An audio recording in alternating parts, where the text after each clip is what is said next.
this story will stay with you. And if you're new here, make sure to subscribe so you never miss what comes next. I waited years to meet my online girlfriend and traveled across the country just to be with her, but she has barely tolerated me since I got here and I feel completely rejected and alone. Context: a couple of years ago, I, 29M, met a girl, 29F, through an online circle. We talked frequently, and it was always a great time. She's very passionate about a lot of the same things I am and is very career-driven, which is something I'm looking for. Early last year, she opened up about having feelings for me, which I was receptive to. We started spending more time online together, and eventually, it got to a point where she would be telling her coworkers and family members about her boyfriend. This didn't bother me too much, I'm very interested, but for me, I had to meet her to seal that deal. Fast forward to Christmas, and my gift to her was going to be a trip up to meet her, USA to Canada. The trip was very expensive but worth it. We had talked about me going to meet her a few times and thought it was better that way, as she has a lot of anxiety, very important for later, and health issues that would make it much harder for her, especially in this current political climate. Well, that trip happened this weekend. I'm currently typing this out from my hotel room, where I've spent the vast majority of my time here alone. The main issue: the trip to see her started off how I expected. I don't know this city at all, it's a country I've only been to a few times, and I was nervous myself. I took a 40-minute Uber to my hotel and expected that by the time I got there, she would have worked out her nerves and be ready to meet me. Unfortunately, her anxiety was extra bad, and it took her another 2 hours to work up the courage to drive 5 minutes to come see me. This didn't bother me at the time. I knew it'd be rough, and I'm a patient dude, for the most part.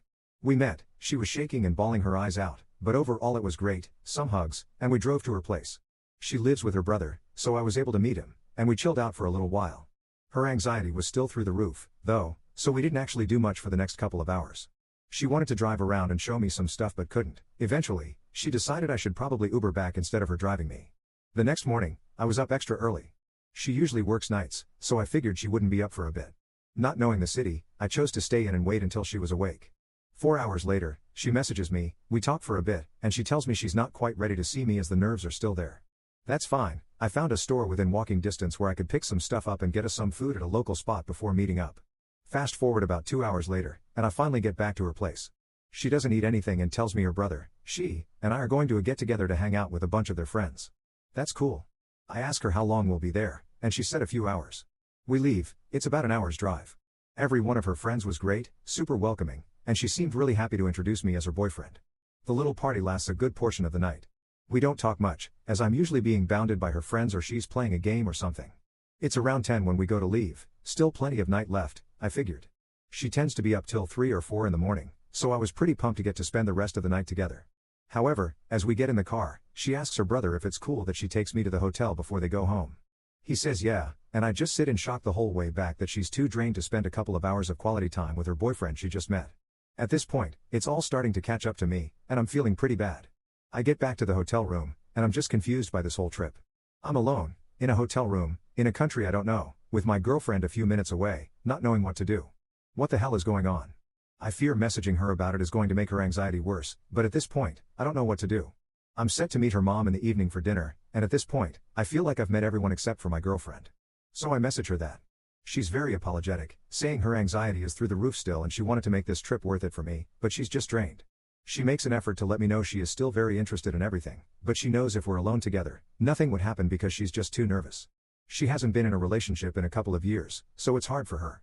I tell her I don't even want to try anything intimate if that was her fear. I've barely hugged her this trip, and there are a lot more steps in that process before anything like that could happen. I just want to spend some quality time together. She said tomorrow, after I meet her mom, there will probably be time. All that said, today is my last day here. I leave early tomorrow morning on a flight. I feel like this whole thing has been a waste, and I'm still just confused. I wanted to spend quality time with her, not sit in a hotel room alone for most of my trip. In my mind, she would want to be with me every waking moment of this trip. Our time is so short, and we've talked about it for ages like that was going to be the case. I don't know if the relationship can last after this. /relevant comments. Commenter. You had to give it a shot, but it sounds like it didn't work out. You need to be honest and tell her how this made you feel. If she wants to keep seeing you, she's got to travel to you next time. If she's too anxious for that, then you're not compatible and wasting your time. Commenter 2. It sounds like you are not going to make this trip again, and it doesn't seem like she has the ability to come to you, so what's next regardless? Ops response.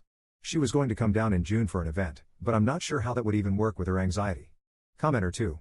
So she can go to another country for an event but not 5 minutes to visit you, who happen to travel from another country to see her. Nah bro, that's not right. Ops response. Yeah, I have no clue. The idea of her coming down for that event has been planned for a while, but maybe she'll back out now? I don't know. Commenter 3. Tell her you want to spend the last day together because you want to get to know her and this is really important to you. This can be in a public place if that makes her feel more relaxed. If she still can't do that, then I think you know enough. Op's response. I'll let her know when she wakes up. I'm worried she'll be asleep for another hour or so, then we'll have to go have dinner with her mother, then I only have a couple of hours left. Commenter 4. Op, are you even comfortable meeting her mother? I mean, there's a good chance this relationship doesn't evolve if she can't get her emotions together. I'm sorry to sound rude, but she is a full-grown adult, she should know how to handle her anxiety at this point in life, at least enough to have a normal interaction with her boyfriend. Op's response. I'm not comfortable meeting her mother, but it's all set up now. I pray this morning is better and it works out. Update 1 day later. Yesterday morning, I woke up, made the original post, and waited nervously for her to wake up. It once again took a couple of hours, a little after noon, she finally messaged me. She said we had dinner in the late afternoon with her mother, and I could Uber over to her place whenever. A few of you suggested I should just call off the dinner plans, but I decided to stick it through. I went up to her place shortly after that, and we spent some time watching things. She was having a better day, so we sat close, and while we didn't do anything, her brother was in the small house. It was the kind of quality time I had been looking for. Dinner with her mother was great, we connected well, and she seemed to be genuinely excited for me and her daughter. We left with a hug from her mom and went back to her place. It was a lot more of the same as before, so while it wasn't alone time with her, it did feel more one-on-one, and we had a good time. Was it exactly what I was expecting on the last day of this trip? Not really, but was it nice?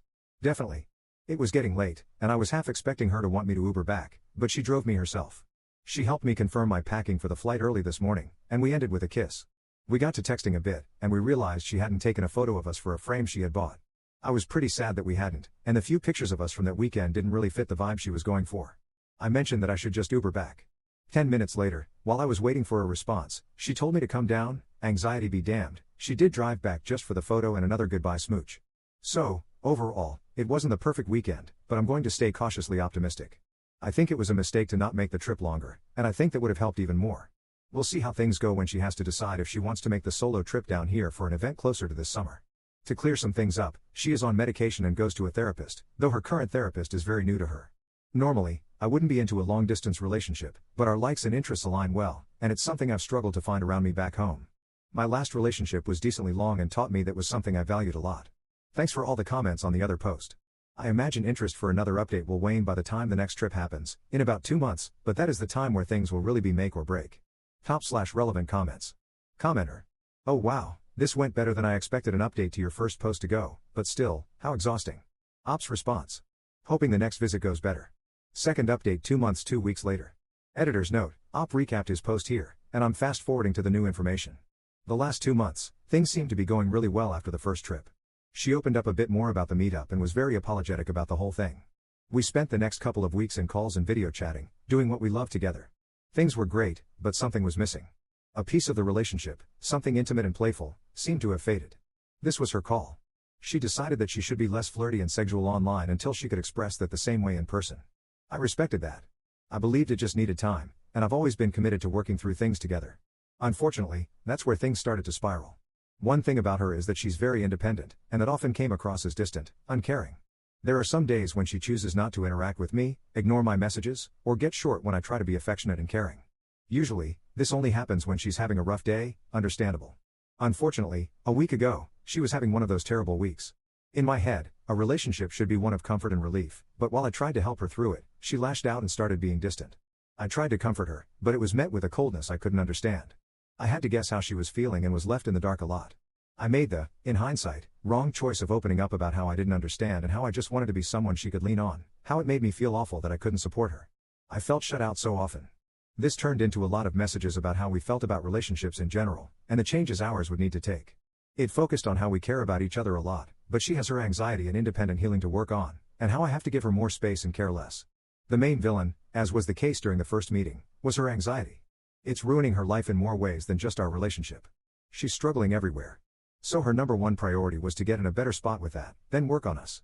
This was a great compromise, and I was excited for the next step in the relationship. I would continue to give her time and space, to wait for someone I think is one of a kind and worth it, and she would get to the place where she believes that too about herself. And finally, now.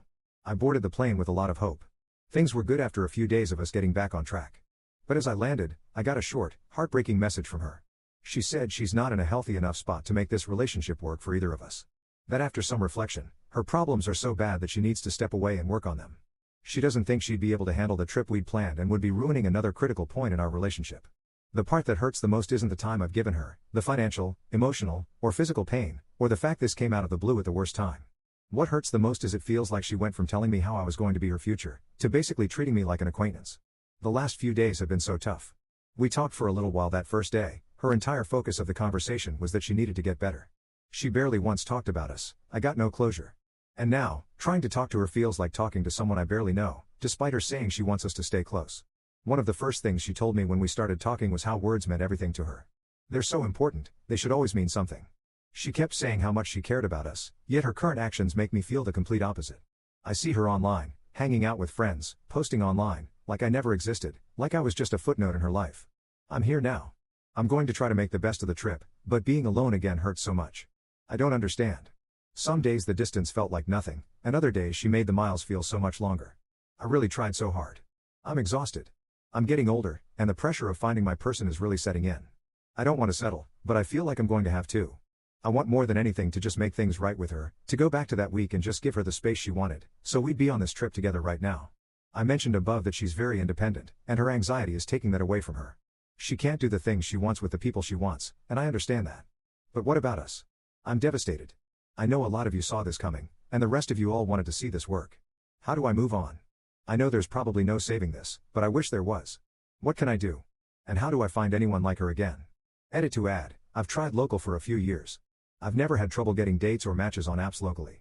But I live in a small, rural town and haven't found anyone who aligns with my values and interests. From my experience over years of doing this, dating locally would be settling, which is why I tried online.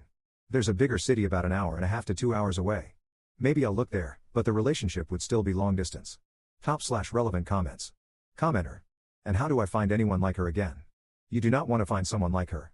There are two different things at play here, your fantasy of who you want her to be and who she actually is. If you truly want to find someone you have a good connection with who will make you happy, you have to stop acting like a doormat. Know your worth. Don't let your partner treat you poorly, ghost you, ignore you, put zero effort into the relationship, and then keep coming back begging them for more or giving them more chances. If someone's mental health is this bad, don't keep pursuing them. If they aren't prioritizing you or showing interest in you, don't keep pursuing them. I'm not saying to act like a narcissist. Knowing your worth and how you should be treated also comes with treating your partner well, of course. But you need to raise your standards here. Putting all your energy into someone who doesn't really care about you is a waste of time. It prevents you from pursuing someone better who will actually give you the effort back that you deserve. So that's what I would suggest for future relationships. I would also second the suggestion to stick to dating people local to where you live and who you can meet in person. Long-distance relationships are really difficult and often doomed to fail.